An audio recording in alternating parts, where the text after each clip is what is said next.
हम्म। अब देखो जनरली जो अपन परचेज का अकाउंट डेबिट करते हैं, डेबिट क्यों करते हैं? अपने पास में गुड्स आता है, इसलिए अपन परचेज को क्या करते हैं? डेबिट करते हैं। तो नॉर्मली परचेज अकाउंट हमेशा क्या होता है? डेबिट होता है नॉर्मली। बट कुछ केसेस ऐसे भी है जहां पर परचेज अकाउंट क्रेडिट भी होता है। अब वो केसेस क्या है, रीजन बता, पहले इसका ओवरऑल देखते हैं। ऐसी कौन सी कंडीशन है जब परचेज अकाउंट क्रेडिट होगा? तो जब भी हमारे यहां से बिजनेस से गुड्स डिक्रीज होगा, कम होगा, लेकिन कम होने का रीजन सेल नहीं होगा। यानी गुड्स डिक्रीज कब होता है? या तो सेल करने से या कुछ और रीजन है। सेल करने से अगर कम हो रहा है गुड्स, तब तो उसके लिए तो अपन सेल वर्ड यूज लेते हैं। गुड्स बेच दिया, माल कम हो गया, हुआ कि नहीं हुआ? लेकिन उसके लिए अपन क्या वर्ड यूज लेते हैं? सेल। लेकिन क्या इसके अलावा भी बहुत सारे रीजन है जब हमारे यहां से गुड्स कम होगा, यानी हमारे यहां से गुड्स जाएगा लेकिन बिकेगा नहीं? बहुत सारे रीजन है। नहीं, कैश में ऐसा कुछ नहीं होगा, यहाँ पर सिर्फ गुड्स से रिलेटेड ट्रांजेक्शन होने वाले हैं। और गुड्स हमारे यहां से डिक्रीज होगा बट सेल नहीं होगा। तो ऐसे कौन कौन से रीजन है? सबसे पहला रीजन अपन देखते हैं, goods given as free sample. समझते हो फ्री सैंपल क्या होता है? बिल्कुल आएगा। बताओ गुड्स गया कि नहीं गया? गया, लेकिन सेल हुआ है क्या? सेल तो नहीं है। तो ये जो फ्री सैंपल में अपन ने गुड्स दिया, कई बार होता है ना अपन नया नया प्रोडक्ट मार्केट में लॉन्च करते हैं, तो लोग खरीदेंगे कैसे? जब पहले उनको टेस्ट करवाओगे। तो आप क्या करते हो? उनको फ्री में थोड़ा थोड़ा गुड्स देते हो, ये लो एक बार आप कंज्यूम करो, टेस्ट करके देखो कैसा प्रोडक्ट। तो आप मुफ्त में देते हो। तो ये बेच थोड़ी ना रहे अपन, लेकिन माल तो कम हो रहा है, गुड्स तो अपने यहां से जा रहा है। तो इस केस में क्या होगा? परचेज क्रेडिट होगा। तो बताओ इसकी एंट्री क्या होने वाली है? इसकी एंट्री हो जाएगी, फ्री सैंपल आपके लिए लॉस है या नहीं? बताओ। लॉस है, आपने तो फ्री में चीजें दी, तो आपके लिए नुकसान हो गया। अभी बाद में ये मत बोलना सर या तो सेलिंग के लिए कर रहे हैं, एक बार तो नुकसान ही है ना भाई। एडवर्टाइजमेंट भी तो सेलिंग के लिए करते हैं, एडवर्टाइजमेंट को भी तो खर्चा मानते हैं अपन, करते हैं। तो ये हमारे लिए क्या? लॉस है, ठीक है ना। इस लॉस को हमेशा क्या करना? डेबिट। कौन सा रूल लगेगा इस पे? नॉमिनल अकाउंट का। क्या कहता है नॉमिनल अकाउंट का rule? All the expense and losses will be debited. तो फ्री सैंपल तो डेबिट हो जाएगा। और क्रेडिट क्या होगा मालूम है? Purchase. Free sample account debit.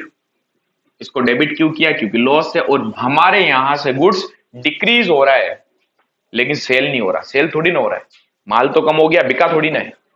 तो क्या लिखना है? To purchase account. पहला रीजन तो हो गया ये, being goods given as free sample. ये पहला पॉइंट। और बताइए कौन से रीजन है जिसकी वजह से हमारे यहां से गुड्स डिक्रीज हो रहा है? Loss by theft and loss by fire. आग लग गई, माल जल गया। चोरी हो गया, माल कम हो गया। तो दोनों ही केस में माल कम हो रहा है, गुड्स हमारे यहां से डिक्रीज हो रहा है, लेकिन सेल नहीं हो रहा। तो अपन इन दोनों को साथ में ले सकते हैं,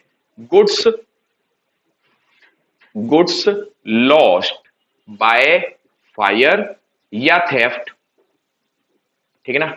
इस केस में बताओ, लॉस बाय फायर या थेफ्ट क्या है? नुकसान है, लॉस है। लॉस हमेशा क्या होता है?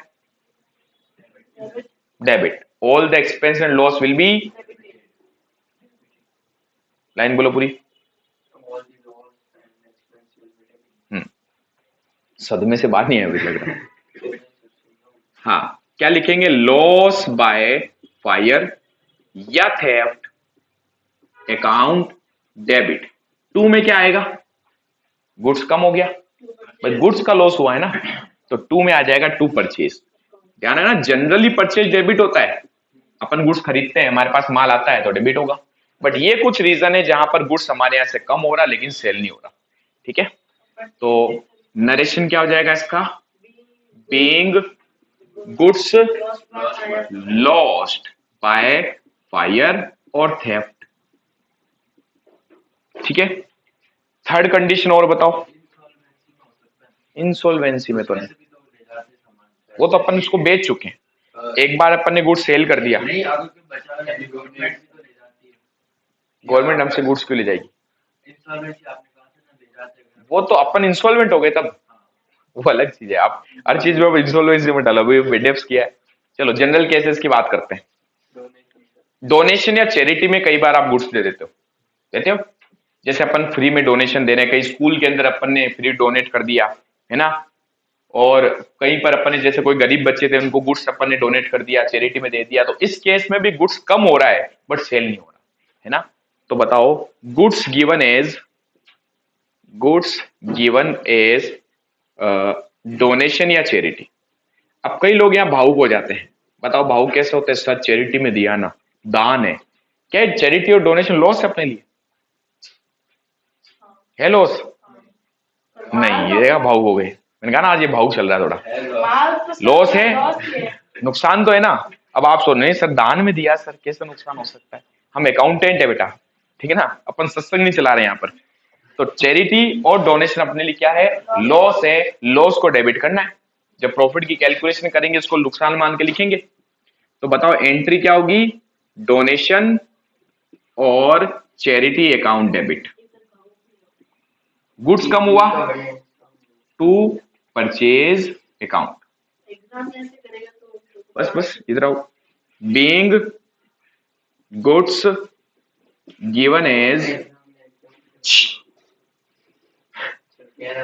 गिवन एज अब बोलने पर भी पेनल्टी लगानी पड़ेगी, एज चैरिटी और डोनेशन। परचेज रिटर्न में परचेज कभी क्रेडिट नहीं होता, परचेज रिटर्न का अकाउंट क्रेडिट होता है, इसलिए उसको एक बार आप साइड में रखो।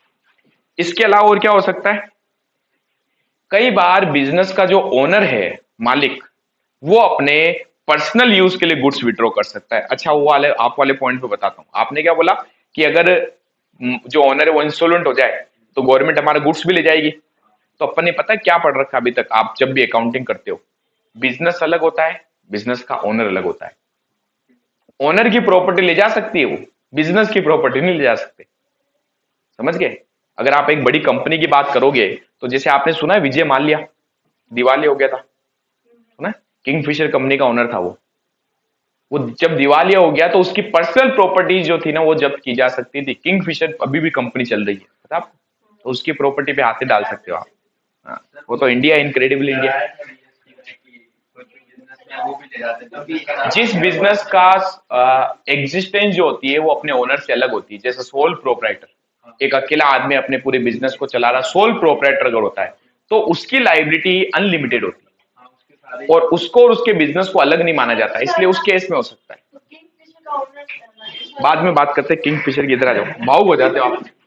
चलो नेक्स्ट पॉइंट क्या है, इस पॉइंट के बाद बात करेंगे ना, इसको डिस्कस करेंगे। चैरिटी और डोनेशन के बाद है कि अगर बिजनेस का ओनर जो है अपने पर्सनल यूज के लिए बिजनेस से गुड्स निकाल लेता है, तो भी तो गुड्स गया अपने यहां से, बिल्कुल है ड्रॉइंग, लेकिन गुड्स गया ना, गुड्स तो कम हो रहा है, सेल तो नहीं हो रहा, तो यहां पर क्या होगा, परचेज क्रेडिट होगा। आप कह रहे हो ड्रॉइंग है तो ड्रॉइंग डेबिट होगा और परचेज क्रेडिट होगा। तो अपन पढ़ क्या रहे हैं, अपन यही तो पढ़ रहे हैं कि ऐसी कौन सी कंडीशन है परचेज अकाउंट क्रेडिट किया जाएगा इन कुछ केसेस में।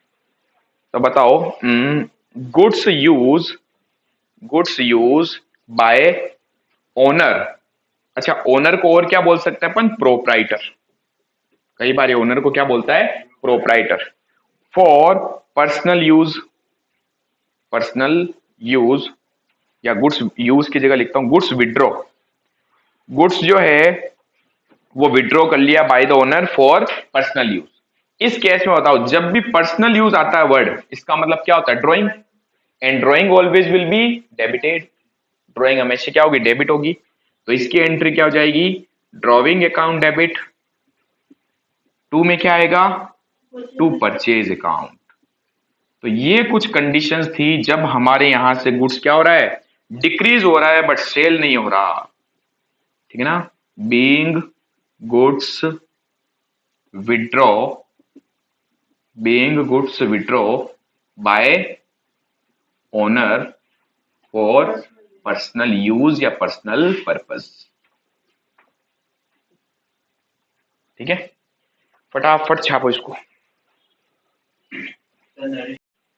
देखो ये तो एकदम बेसिक से पॉइंट है कि ऐसा कौन सा रीजन है जिसकी वजह से हमारे यहां से गुड्स कम हो रहा है बट सेल नहीं हो रहा। एक रीजन और होता है, पता, कई बार आप खुद अपनी एसेट्स बनाते हो, जैसे सपोज कि जब अपना बिजनेस चल रहा है, अपने एक बिल्डिंग बना रहे हैं और हमारा काम जो है ना वो कंस्ट्रक्शन का ही काम है। हमारी जो गुड्स अपन सेल करते हैं वो क्या बेचते हैं अपन, सीमेंट, कड़ी, ईंटें, ये अपन बेचते करते हैं। अब बताओ अपनी खुद की बिल्डिंग बन रही है बिजनेस की, तो क्या ये सीमेंट हम हमारे बिजनेस की बिल्डिंग में यूज ले सकते हैं? बिल्कुल। तो हमारा गुड्स कम हुआ, बिका नहीं, और कहां यूज आ गया? हमारे बिजनेस के एक फिक्स एसेट्स में यूज आ गया। बिल्डिंग क्या है? फिक्स एसेट्स है, समझ रहे हो? तो इस केस में क्या होगा? इस केस में भी बताओ, अपने यहां से गुड्स कम हुआ कि नहीं हुआ? हो गया। लेकिन बिका है क्या? बिका नहीं है। तो अब देखो पांचवा पॉइंट, क्या मैं कह सकता हूं? Goods use in construction construction of assets.